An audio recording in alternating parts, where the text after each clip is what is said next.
Good evening, Mono County, and welcome to the COVID community conversation for April 1st, 2020. My name is Brian Wheeler from Mono County Public Health, and I'll be your host this evening. This evening we have panelists from the town of Mammoth Lakes, the county of Mono, Mammoth Hospital, and some of our local school officials.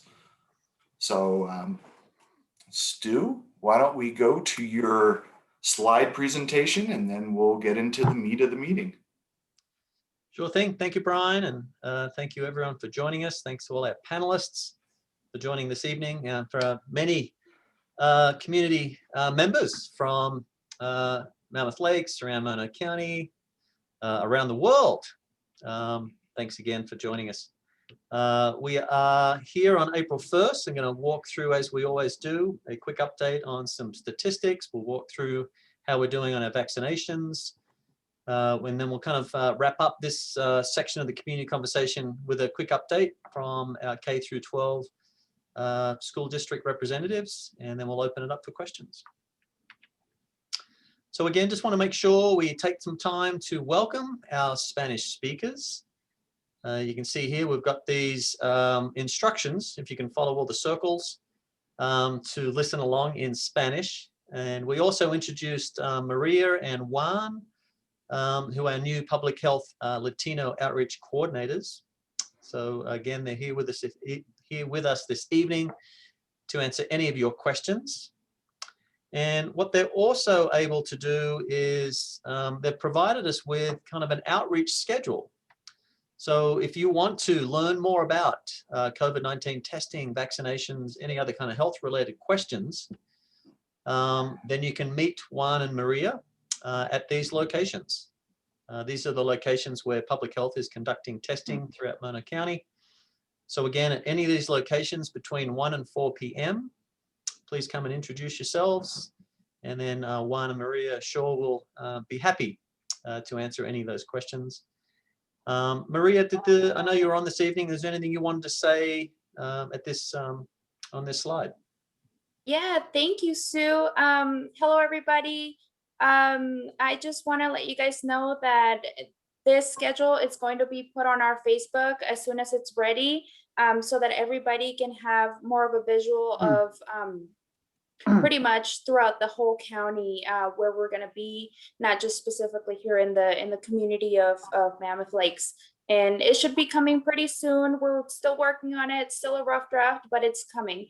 And for everybody that speaks Spanish, hola, ¿cómo están? Me llamo María Vega. Son las locaciones donde vamos a estar presentes para decirles de toda la información sobre el COVID-19.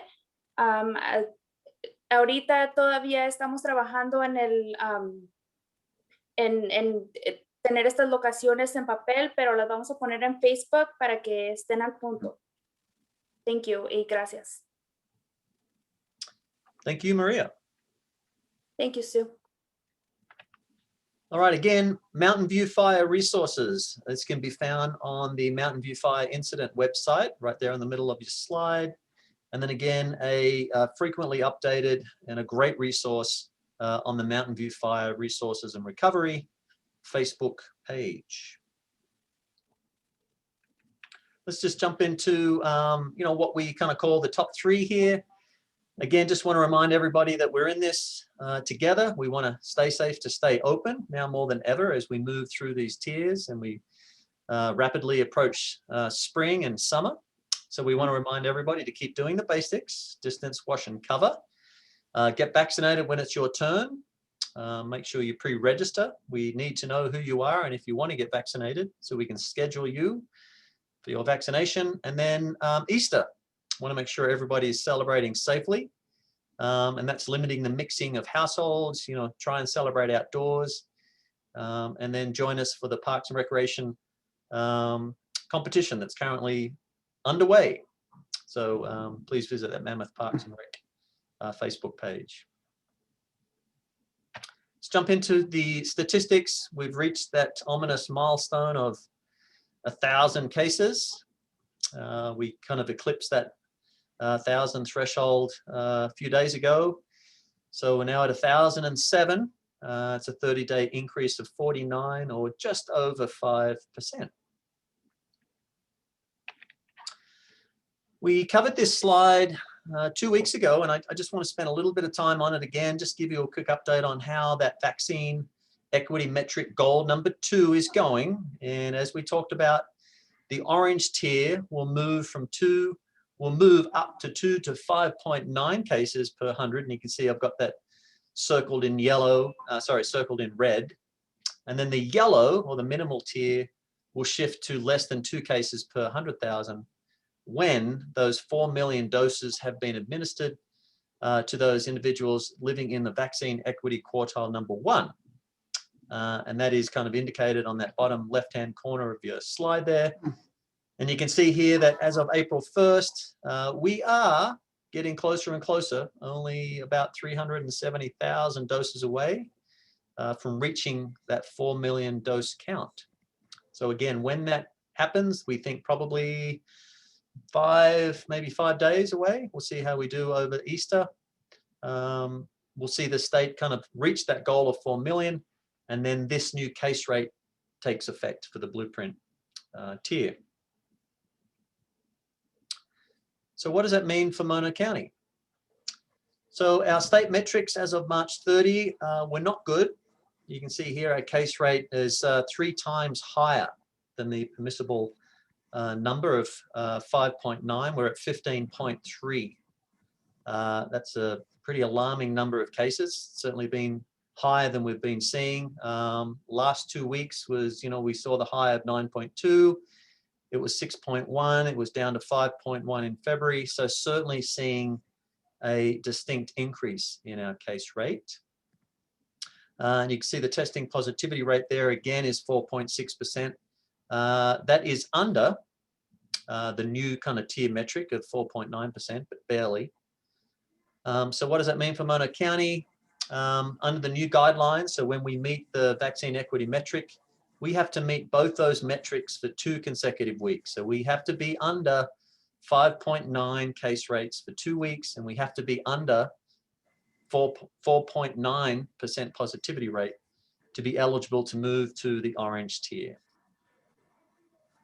So again, our team can answer any of these questions when we conclude this presentation.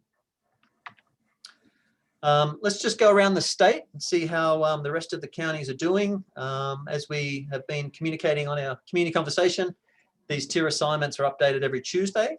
So on March 30, 13 counties moved into less restrictive tiers. You can see here, Fresno, Glen, Kings, Madera, Yuba advanced to red from purple tier. And you can see here on the 3rd bullet, the many counties that moved from red to orange. And currently, you can see there's only 3 counties currently in purple. You can see 36 are in red, 17 are in orange, and 2 are in yellow. And then the last bullet there, more than 97% of the state's population now lives in the red or orange tier counties. Small county framework, we just want to make sure everybody's aware of what happens when our case count gets above 35. So if we get above 35 cases for 2 consecutive weeks, we would be required to move back to purple. So again, we covered this in previous slides as well. As part of the small county framework, we have a population of less than 35,000. So we can have up to 35 cases to move from red to purple. We can have up to 14 cases to move from orange to red, and 7 cases to move from yellow to orange. So again, we do have a little bit of latitude here, but again, we don't want to get anywhere near these 35 cases for 2 consecutive weeks, as we would be forced to move back to purple. Again, just a quick summary of red tier business sector operations. We made everybody aware last time that you can see the wineries, breweries, and distilleries have updated guidance. And then you can see bars also have updated guidance. And then, as we all know, the town rescinded its lodging order effective March 11th. All that and more. If you want to get specific industry or business activity guidance, just visit the covid19.ca.gov website. Look for Blueprint for a Safer Economy. type in Mono right there on the left in the county, click on an activity or just get status, and that'll print out or list all those permitted activities based on the current COVID modifications. The state provided new and updated guidance for outdoor seated live events and performances.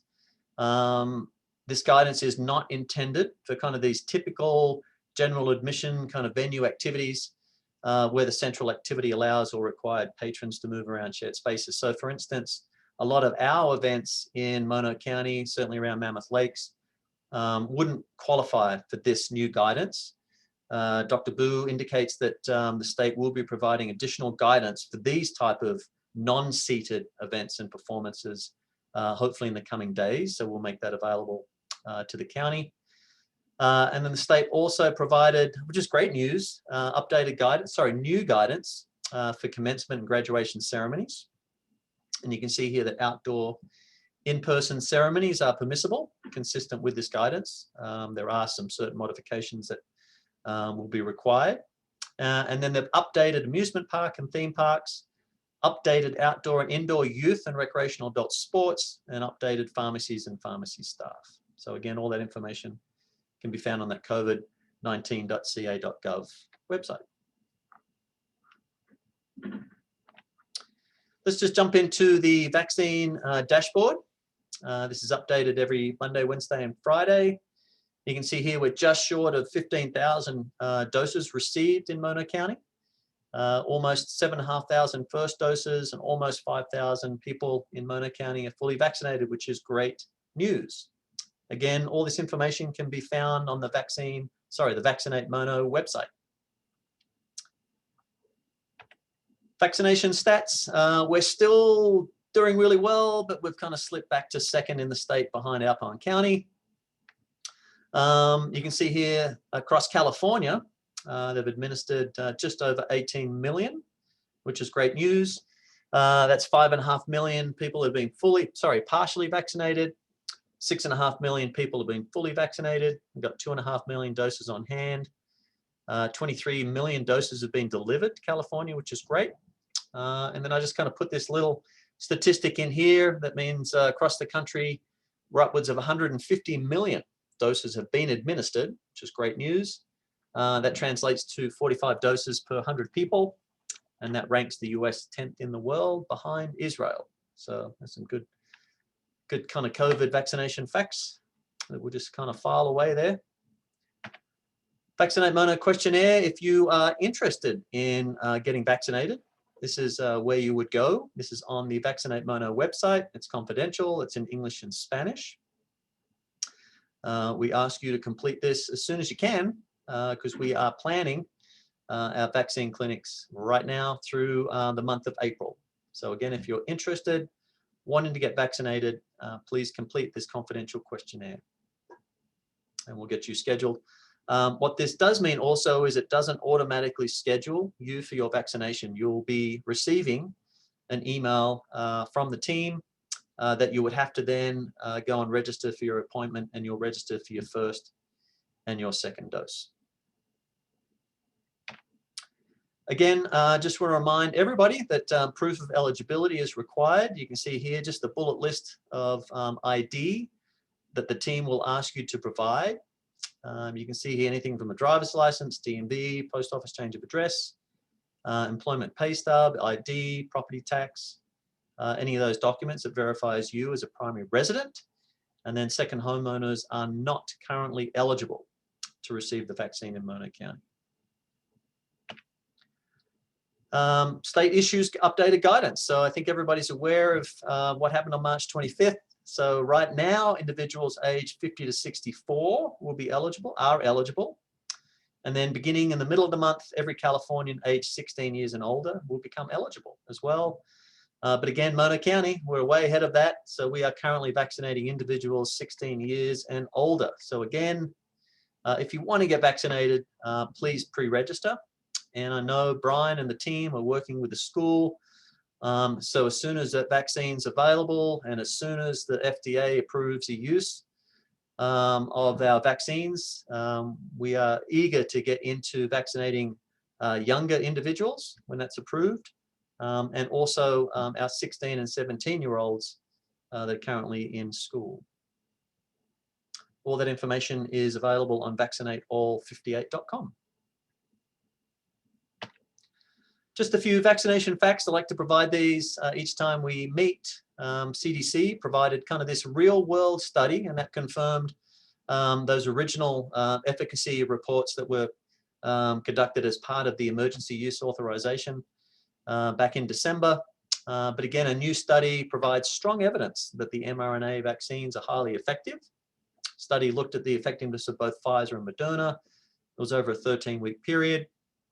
The results show that following the second dose of the vaccine, the risk of infection was reduced by 90% 2 or more weeks after the vaccination. And then following a single dose of either vaccine, the risk of infection was reduced by 80% 2 or more weeks after vaccination. So great news. And if you can't get infected, you can't infect anyone else, which means the vaccines can reduce transmission as well as the disease. There was a quote here from, you can see, Ma'am Kilpatrick, UC Santa Cruz. However, because some vaccinated people can still get infected, the CDC is still recommending that people who have gotten their shots continue to wear masks in public and take other precautions to avoid spreading the virus. COVID-19 testing is available throughout Mono County and here in Mammoth Lakes. You can see here OptumServe tests every Tuesday, Wednesday, Friday and Saturday from 11 a.m. to 7 p.m.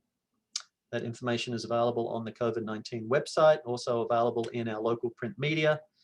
And you can see here testing is provided through unincorporated Mono County every Wednesday and Friday between 1 and 4 p.m.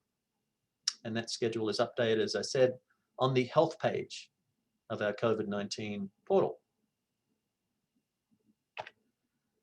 Again, all this information and more is on our website, monohealth.com/coronavirus in English and Spanish. You can always email us at covid19help@mono.ca.gov. You can see we've got some short-term rental hotlines, code compliance.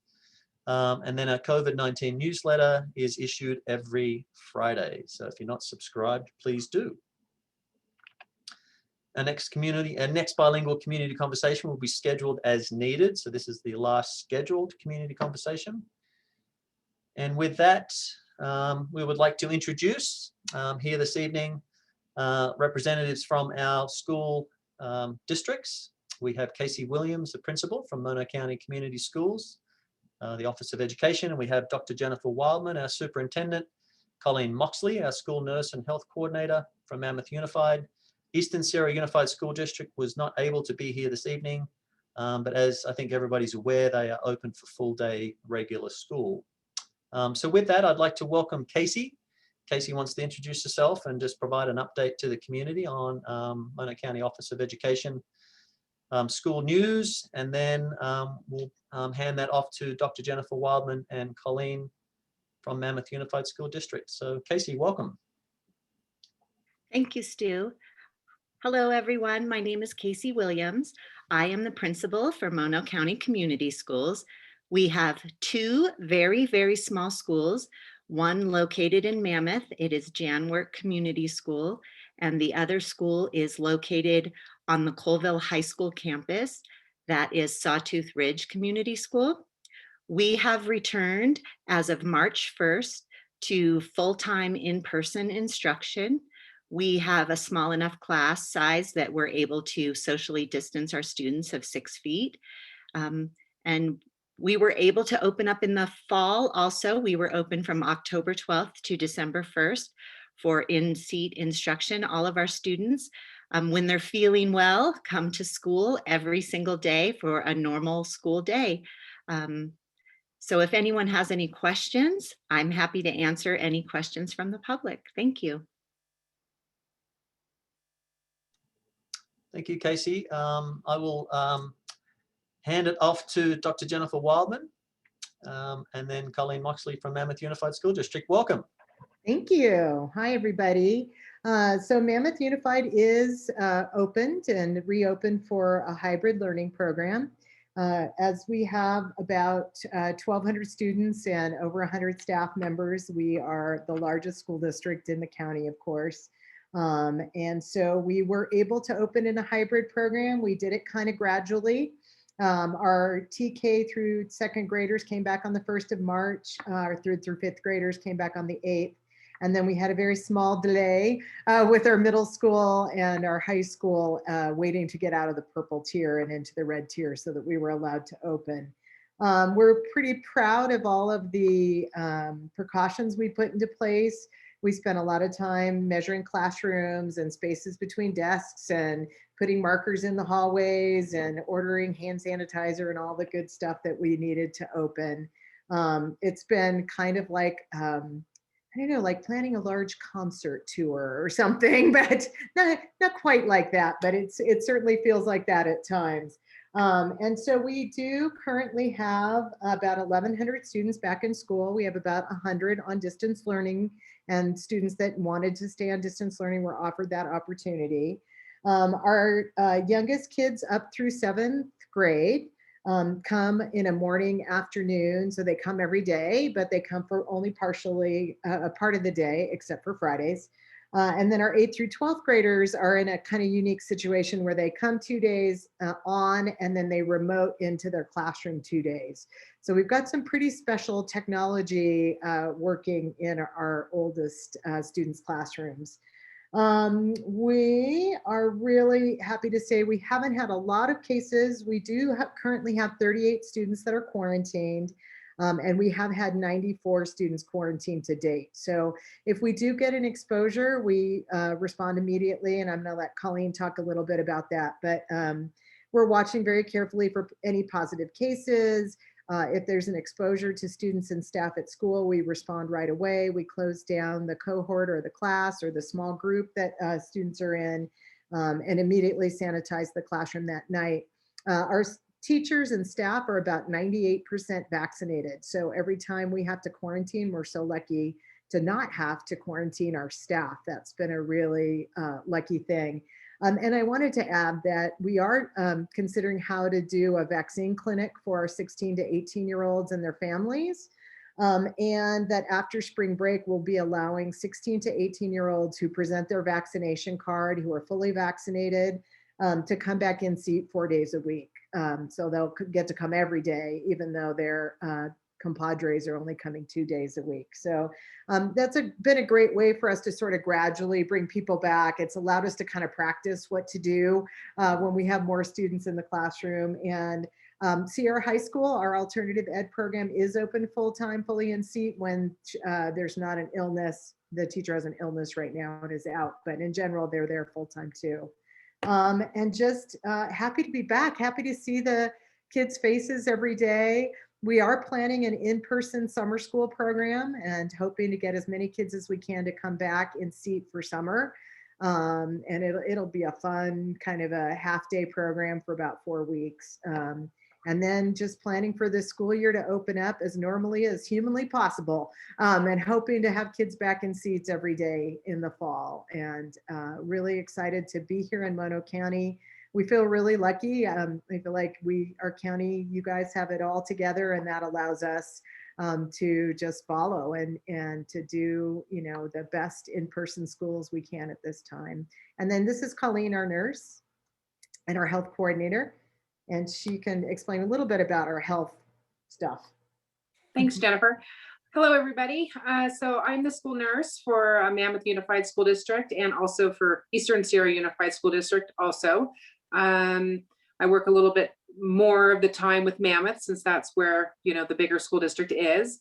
And I can say that, again, also to echo Jennifer's words, I'm proud of all of the measures and the guidance and, everything that we're following at the schools to keep our students and community safe. We do currently have, 8 students on our dashboard right now that are current COVID cases. And we have been able to really hone in our contact tracing, and we have checklists, making sure that, we're fully investigating each student or staff member that may have been positive. So we're ensuring that, we're covering all of our bases, so to speak, and been able to work very collaboratively with Mono County Public Health Department. I'm also technically working with them as well. So it really provides really good collaboration with the schools and with public health. And thank you. A big shout out to Dr. Boo and Brian Wheeler. Anytime I call or we have something going on, they're really responsive, and I don't envy their time as well that they've had to spend during this pandemic. But thank you to the public health department.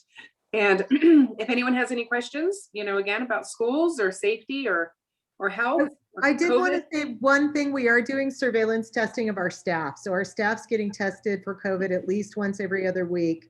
And probably in the next week or two, we'll be able to start some student surveillance testing as well.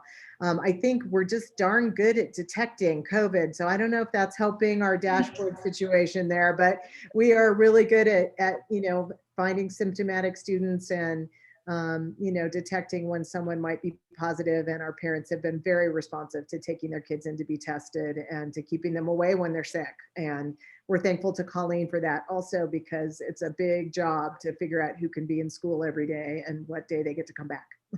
And just to add to the testing, we're kind of in the development planning of trying to see what that's going to look like and roll that out for students.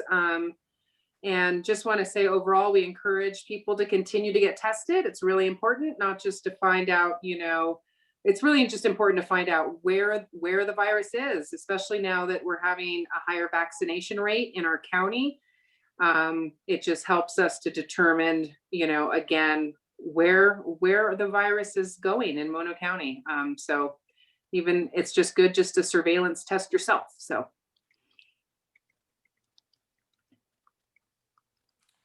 All right, thank you, everybody. It's great to have you here. I do want to thank all my panelists for being here this evening, and special thanks to Colleen and Jennifer. There seems to be some questions in the chat, Brian. Oh yeah, we'll get to them. Okay. All right. No worries, but thank you, and Casey, sorry, I don't want to forget mentioning you. Thank you all for being here. Why don't we go ahead and get to those questions in the chat box? Could you comment on how a vaccine passport, if one becomes available, might be used with other existing measures to expand the number of people allowed in businesses in a way that is safe for those who work in those businesses and for those who want to go to them? Many people are hesitant to go into settings with a lot of other people for fear of those who might not be vaccinated, who could expose them to deadly COVID virus. That's a good question. I'm going to ask the doctors their thought on that. I'm going to let Dr. Boo go first, but I'm more than happy to answer.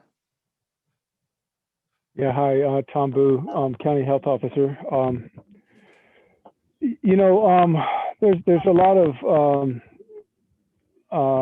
discussion around things like immunity passports, and I think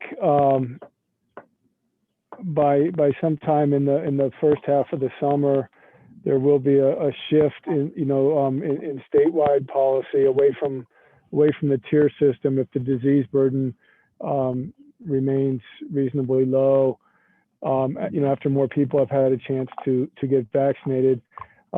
Exactly what immunity passports or vaccination passports might look like, or how they're used, I think still unclear.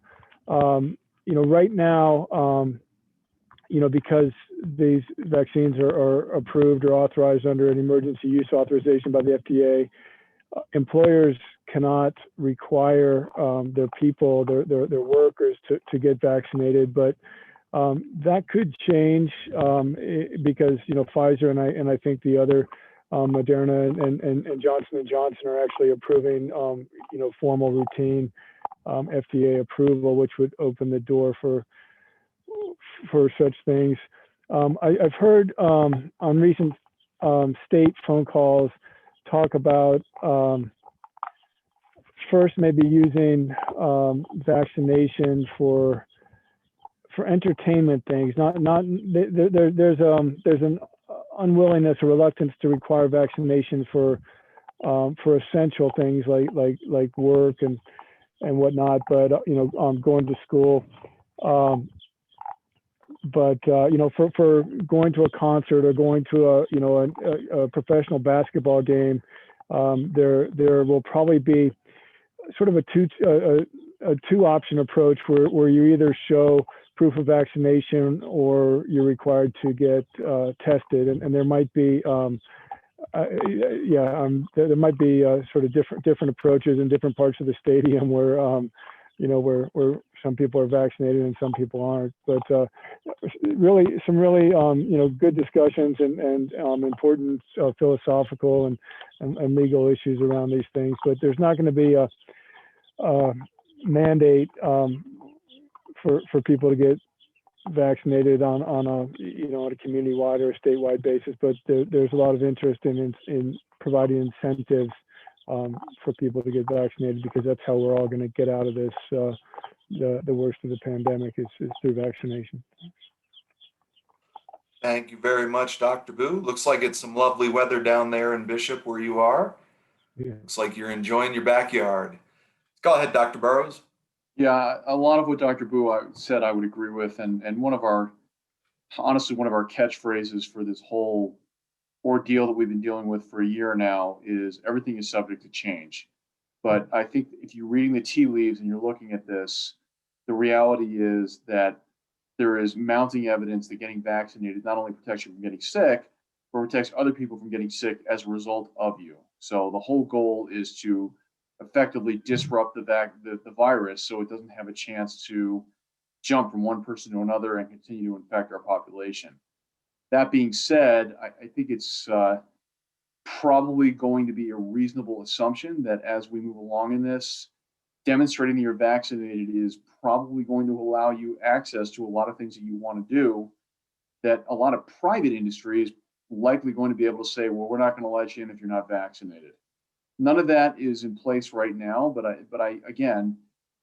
think if you're looking down the road as the summer and the fall and events, and we're talking about sporting events, concerts, gatherings, whatever, flying, anything that's going to put you in contact with the multiple members of the public, they're going to be able to say, look, you've got to be vaccinated or you can't be here.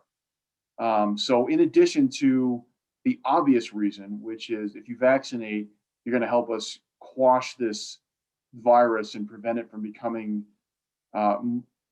more of a pandemic than it already is, and allow us to progress into less restrictive tiers or ways of living. It's probably at some point going to directly impact your ability to do what you want to do if you don't get vaccinated. All right, thank you, doctors. Why don't we go ahead and take our next question? I apologize for being late to the meeting. I missed Stuart's slideshow. Can someone explain how we are in the red tier despite going over the 10 cases per 100,000 people with the 4 million shots? I just don't understand how our numbers can be worse than Inyo County, but we're not back in purple. Did we submit an appeal? All right, thank you, Stu, for being quick on the draw there to get that up. So what this slide shows is the small county framework. And since we are a population of less than 35, for us to fall back to the purple tier, we would have to have 2 consecutive weeks at 35 cases. So not at that number yet. We, our last numbers were 15.3, I believe. Yes, 15.3 with a positivity rate of 4.6. So that is how we have not fallen back. We will no longer have to worry about that number 10. Now what we're shooting for is less than 6 to get us up to the next tier. And a positivity rate, well, less than 5, which we already have achieved right now. So that is our next goal, and help us get there. Don't let your guard down yet. Thank you, Stu. Welcome. All right, why don't we go ahead and take our next question? Any idea when the county will get more vaccines or when the next vaccination day will be? So, we're consistently getting vaccines in every week. Currently, right now, we are circling back to mostly second dose clinics over the next couple weeks. And then we will be coming out very soon with a new schedule of first dose clinics that will be starting in the middle of April and moving forward into May. So again, go ahead and do that pre-registration so we can get you in. If you're already in there, be looking in your email for an invite. And also remember to check your spam and junk email because sometimes they get filtered out. All right, why don't we take our next question? If Mono County cases go up and we have to bump back to the purple tier, will restrictions on lodging come back? And if so, what do you anticipate putting back in place? Let's see, Dr. Boo, Dan Holler, can you speak to some of the restrictions that might happen? This is Dan. I can speak to the lodging side. We would really have to take a hard look and see where the case rates are coming from and the potential impact and spread from that. It's the tourism-based activity going on or something else. So we'd have to go through that analysis process to determine whether or not we would impose additional restrictions at the town or county level in that case on lodging.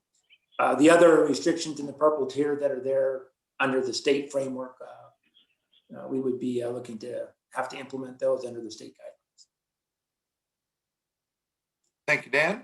Dr. Boo, Dan covered it. Did you want to? No, you're good. Okay. Hey, Brian, can I add something?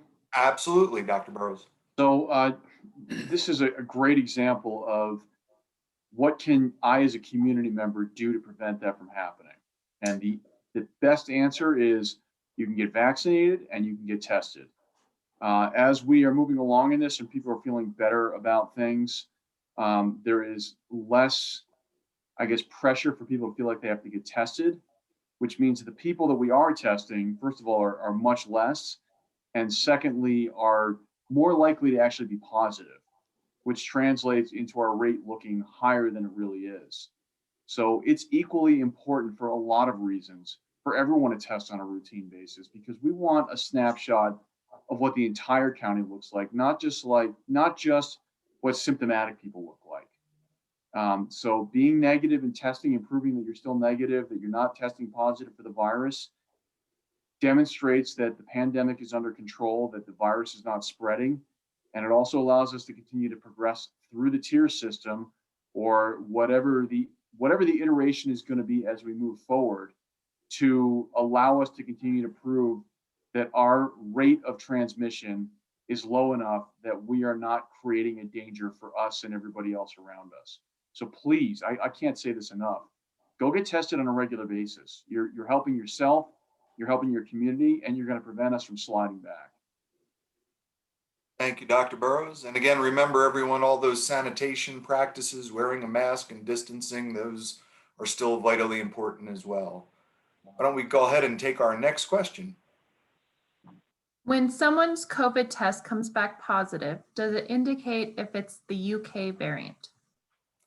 They do not. They just indicate whether it's a positive, negative, or inconclusive result. The state does do sampling. I believe it's random sampling for variants, but I'm not sure how often they release that information back to the counties. Dr. Boo, are you able to? I'm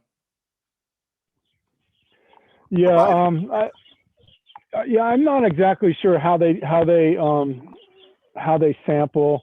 We can request whole genome sequencing, which is the only way to know whether we're dealing with one of those variants like the UK variant.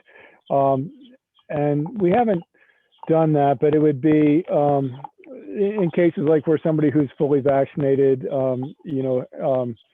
turns out to be positive. That would be the most common scenario when a local jurisdiction might ask the state to perform whole genome sequencing.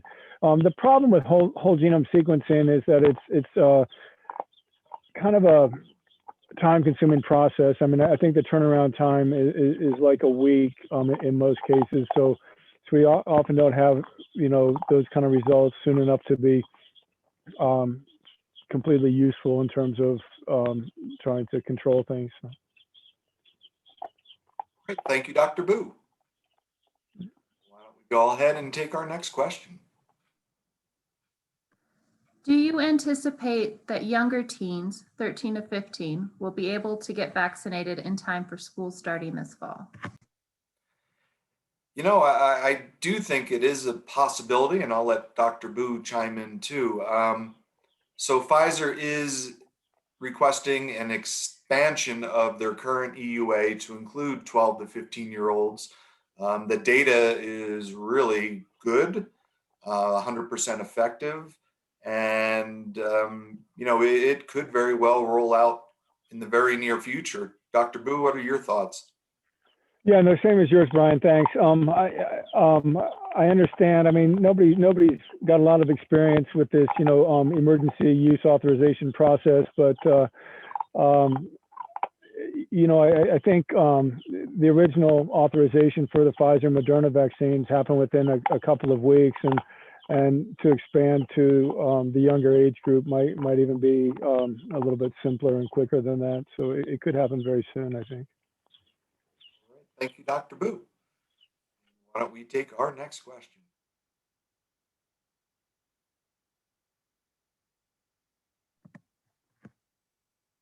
To our health officers, has there been grapevine talk about revaccination at 6 months or 1 year? Doctors? Yeah, no, I mean, no one knows how long the protection provided by the first first series or the first dose of the Johnson & Johnson vaccine is gonna last. So boosters are certainly possible, plausible, but there's not enough information, not enough data yet to really know when and if they might be necessary. But we can probably rule out 6 months because of that information released today, Yeah. that the Pfizer vaccine is about 91% effective after 6 months. So that is certainly some good news. All right. Do we have any more questions? We had one that wasn't asked publicly. Is there a possibility for Husky Club to open for summer for all students that want to go?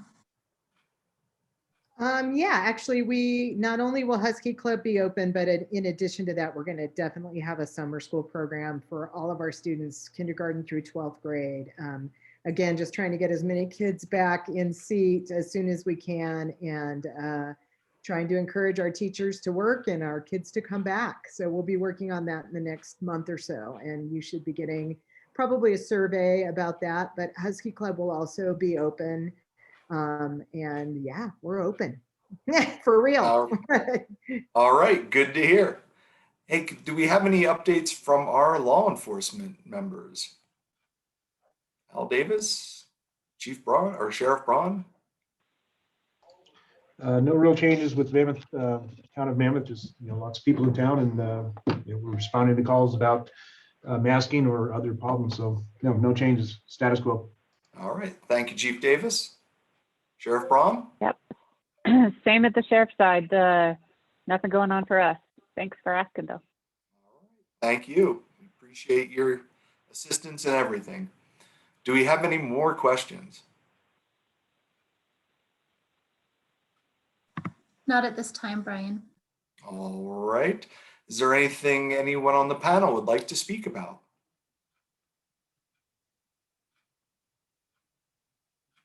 Hearing nothing and having no new questions, we'll go ahead and adjourn a little early tonight. So until we meet again, Mono County, take care of yourself and each other.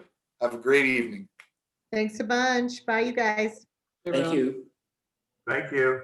Bye.